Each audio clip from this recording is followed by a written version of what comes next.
নমস্কার বন্ধুরা, আশা করি তোমরা সবাই খুব ভালো আছো। আমিও খুব ভালো আছি। তোমাদের সবাইকে আমার ইউটিউব চ্যানেল সম্পাস লাইফস্টাইলে স্বাগত। আজ হলো বুধবার। বুধবার প্রতিদিনের মতোই আমি রান্নাঘরে চলে এসেছি। দেখো, ভাতটা প্রথমে বসিয়ে দেব।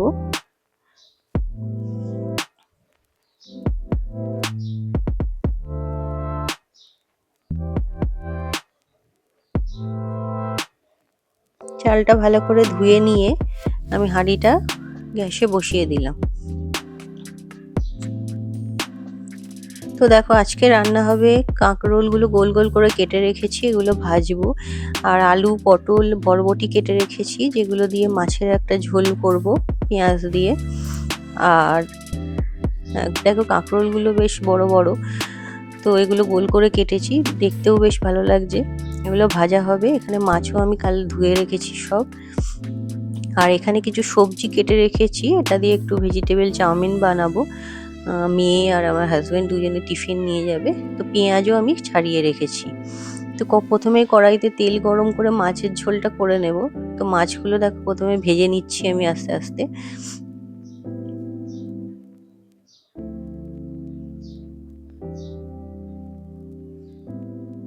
দেখো, মাছগুলো আমার প্রায় ভাজা হয়ে গেছে, তুলে নিয়েছি। এবার জিরে, কাঁচা লঙ্কা আর তেজপাতা ফোড়ন দিয়ে আমি পটলগুলোও ভাজতে দিয়ে দিয়েছি। এদিকে আমার ভাত ফুটে গেছে, তো হাঁড়িটা এবার ওভেন থেকে নামিয়ে রেখে দেবো পাশে।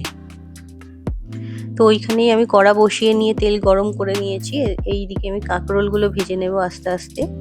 এটা একটু সময় লাগবে, চাপা দিয়ে লো ফ্লেমে একটু ভাজবো, তাই বেশি করেই দিয়ে দিলাম।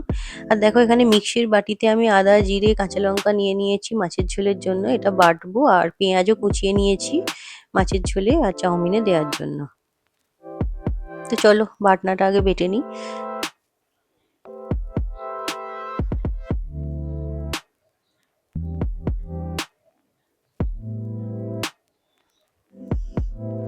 তো বাটনা বাটতে বাটতে দেখো, সবজিগুলো আমার মোটামুটি সব ভাজাই হয়ে গেছে।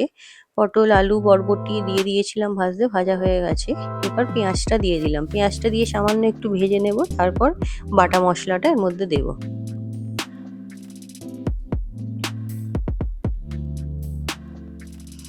তো আজকে বাটা মশলার সঙ্গে আরো কিছু জিনিস দেব, যেমন ধরো হলুদ গুঁড়ো দিলাম, এরপর দিচ্ছি কাশ্মীরি লাল লঙ্কার গুঁড়ো, আর সামান্য একটি টমেটো সস দিয়ে দেবো।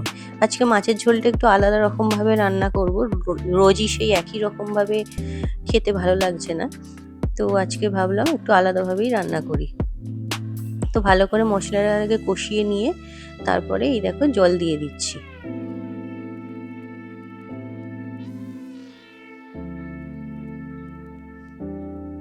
এবার স্বাদ মতো নুন দিয়ে দিলাম। এদিকে দেখো, কাঁকরোলগুলো আমার মোটামুটি ভাজা হয়ে গেছে, আর একটুখানি হলেই হয়ে যাবে। মাছের ঝোলে জল দিয়ে বসিয়ে দিয়েছিলাম, দেখো ঝোলটা আস্তে আস্তে ফুটে উঠেছে। এবার ভাজা মাছগুলো দিয়ে আমি এটাকে লো ফ্লেমে চাপা দিয়ে বসিয়ে রাখবো, যাতে সবজিগুলো ভালোভাবে সেদ্ধ হয়ে যায়। তো মাছের ঝোল আমি সাধারণত পেঁয়াজ, টমেটো সস এসব কোনোদিনই কিছু দিই না, আমি শুধু আদা জিরে বাটা দিয়েই করি। তো আজ ইচ্ছা হলো একটু আলাদাভাবে করি। রোজই আসলে একই রকমের খাবার ভালো লাগে না। তো কাঁকরোলগুলো ভাজা হয়ে গেছে আমার, কাঁকরোলগুলোর পরে এবার চাউমিনটাও আমি বসিয়ে দেবো। দেখো, তেল গরম হয়ে গেছে। চাউমিন আশা করি দেখাবার কিছু নেই, তাও তোমরা দেখো আমি কিভাবে করি।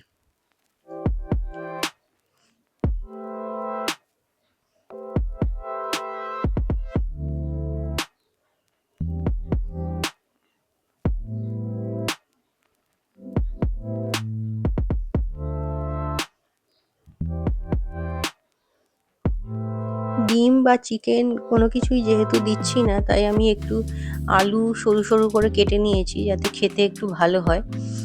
তো যেহেতু শুধু সবজি দিয়েই করছি, তাই আলু দিলে পেঁয়াজের সঙ্গে এগুলো ভালোই লাগে। এখানে দেখো অনেকগুলো ফাঁকা বোতল জড়ো হয়েছে, এগুলো জল ভরতে হবে, একটু পরে ভরবো, আগে ঘরে বিছানাটা গুছিয়ে নিই জানো।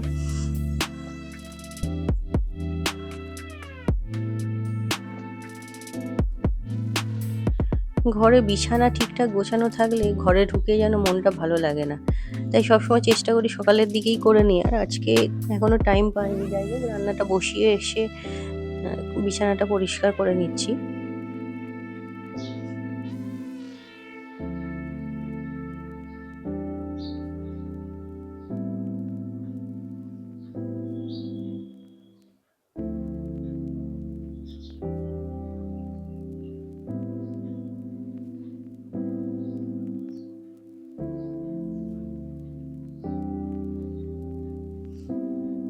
এদিকে আমি দেখো সবজিগুলো ভাজতে দিয়ে গিয়েছিলাম, মোটামুটি হয়ে এসেছে।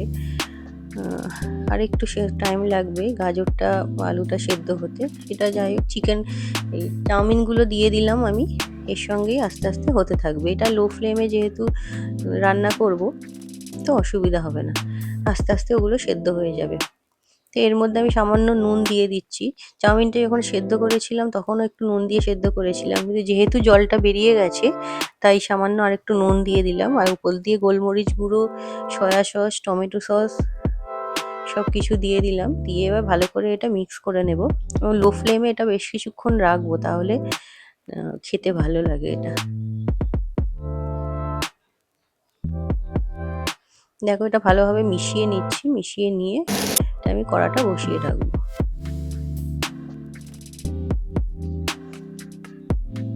তো এটা মোটামুটি আমার হয়েই গেছে, অনেকক্ষণই বসানো আছে। তো আরেকটু ভালোভাবে মিশিয়ে নিয়ে নামিয়ে নেবো এটা আমি।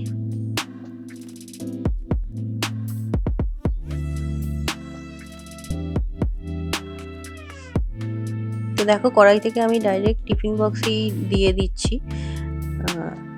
যেহেতু আমার হাজব্যান্ড একটু পরেই বেরোবে, তো আর অন্য কোনো পাত্রে আমি ঢালছি না, মেয়েরও একবারে টিফিন বক্সেই আমি এটা ভরে নিচ্ছি।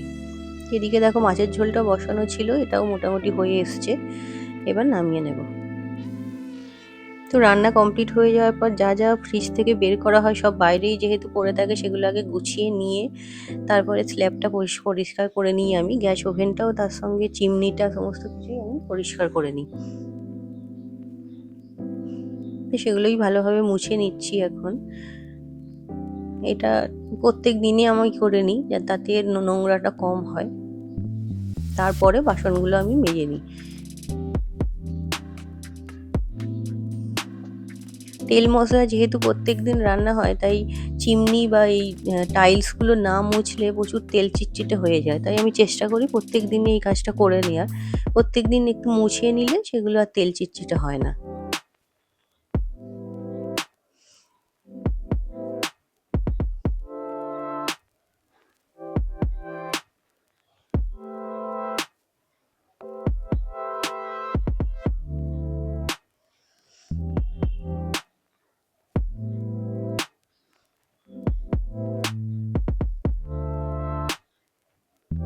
তো বাসন আমার ধোয়া হয়ে গেছে, এবার জলের বোতলগুলো আমি ভরে নিচ্ছি।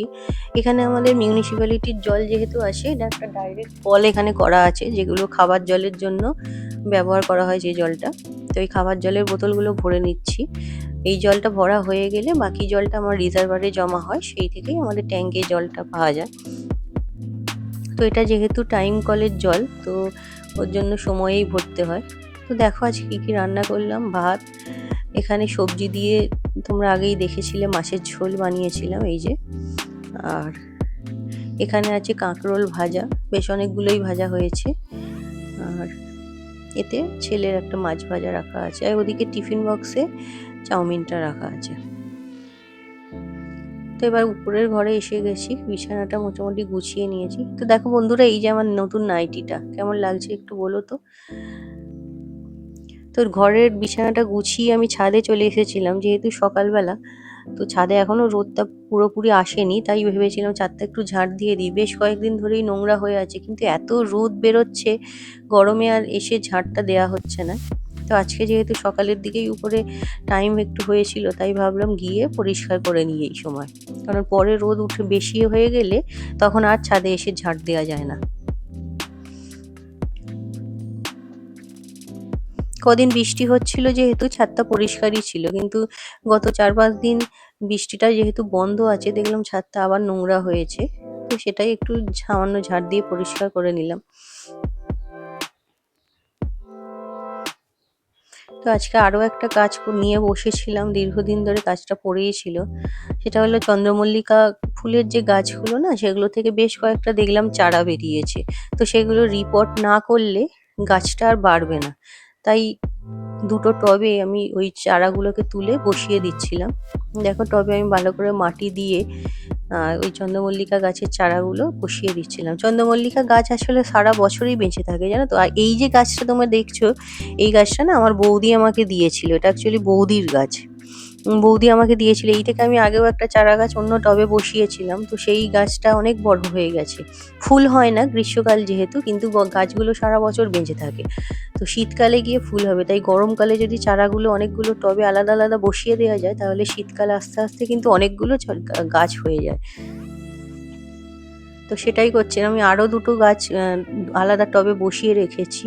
তো আজকেও আমি আরো ২-৩টে আলাদা টবে বসিয়ে নিচ্ছি। তাতে করে শীতকাল আসতে আসতে আমার তাহলে অনেকগুলো গাছ হয়ে যাবে। আর চারা গাছগুলো তুলে যদি রিপোর্ট করা না হয়, তাহলে মুশকিল হলো যে পুরনো যে গাছটা, সেই গাছটা খুব একটা গ্রোথ হয় না, খুব একটা বাড়ে না। তো এই দেখছো অনেক চারা গাছ বেরিয়েছে। তো সেগুলোই আমি বসিয়ে দিলাম ৩টে টবে।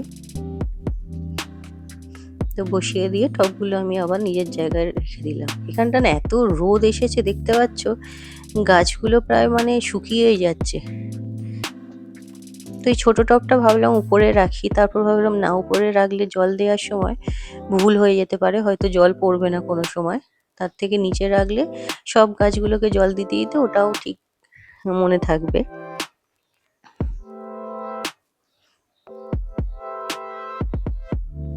তো এখানটা যেহেতু মাটি নিয়ে টবে ভরছিলাম, তো কিছু মাটি ওখানে পড়েছিল, তাই সেগুলো একটু ঝাড় দিয়ে পরিষ্কার করে নিলাম।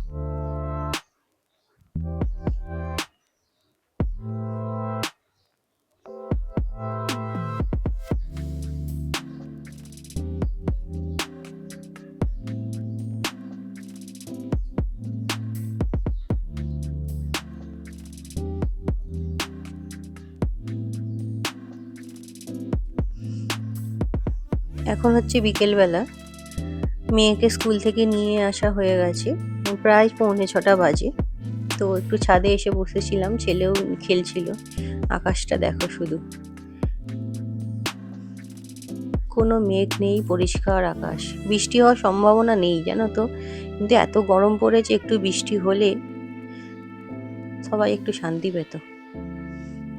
যাই হোক, আজকে ব্লগটা এইটুকুই।